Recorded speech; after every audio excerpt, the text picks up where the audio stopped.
Cette vidéo va démontrer comment installer le chariot Tecno pour Rideau Wave avec une tringle Tecno 25. Il y a plusieurs produits Rideau Wave. Il y a le chariot standard, le chariot Tecno sur roulette et le chariot Tecno à bouton pression.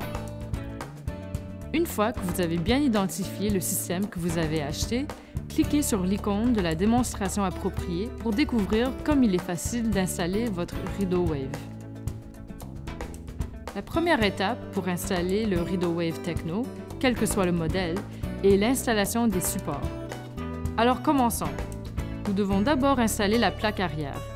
Avec les produits Tecno, c'est facile. Mesurez la hauteur de la tenture, ajoutez un demi-pouce pour les crochets et laissez un espace d'au moins un demi-pouce entre la tenture et le plancher ou le rebord de la fenêtre. Dans ce cas-ci, la tenture mesure 72 pouces. J'ajoute un demi-pouce pour les crochets et un espace d'un demi-pouce, ce qui donne 73 pouces.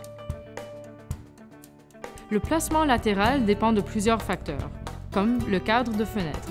Par contre, vous devriez essayer de monter les supports à une distance de 4 pouces du bout de la tringle. N'oubliez pas de replacer le boulon avant de visser la plaque arrière dans le mur. Maintenant, je couvre la plaque arrière avec le couvre-plaque et j'installe la tige intérieure. Assurez-vous que la tige intérieure soit bien solide, sinon elle risque de se recourber. Assurez-vous que les plaques arrière soient à niveau. Nous sommes maintenant prêts à installer la tringle. Nous glissons d'abord les tiges extérieures dans la rainure arrière de la tringle. Pour le moment, ne serrez pas trop les vis. Maintenant, nous alignons les tiges extérieures avec les tiges intérieures. Nous glissons ensuite les tiges extérieures par-dessus les tiges intérieures. Pour terminer la procédure, nous faisons tourner les tiges extérieures dans le sens des aiguilles d'une montre afin de consolider la tringle latéralement. Ensuite, nous serrons les vis, ce qui empêchera la tringle de tomber. N'est-ce pas simple? Installez le bouchon sur le côté opposé du lance-rideau. Nous sommes maintenant prêts à installer la tenture. Premièrement, nous glissons les chariots dans la rainure inférieure comme ceci.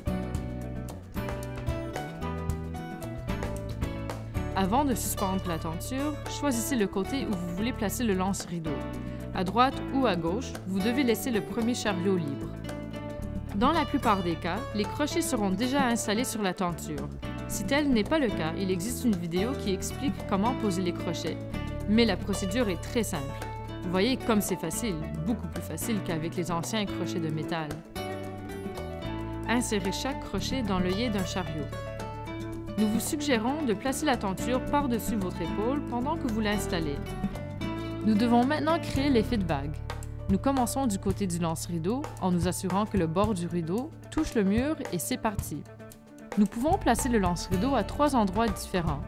La décision vous revient. La première option est de le placer sur le chariot vide.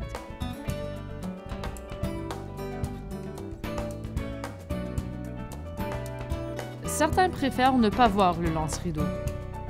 On doit alors enlever le lance-rideau et le chariot auquel il est attaché et les placer entre le premier et le second chariot.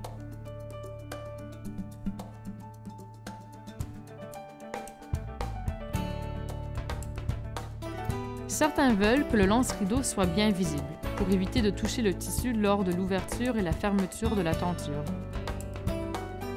Il faut alors placer le lance-rideau et son chariot entre le deuxième et le troisième chariot.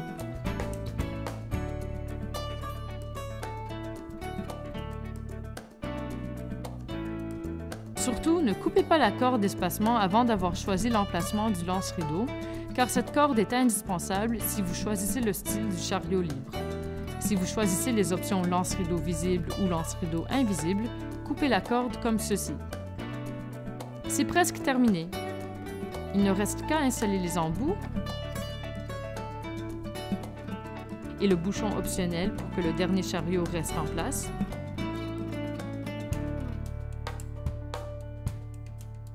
Et finalement à admirer le tout.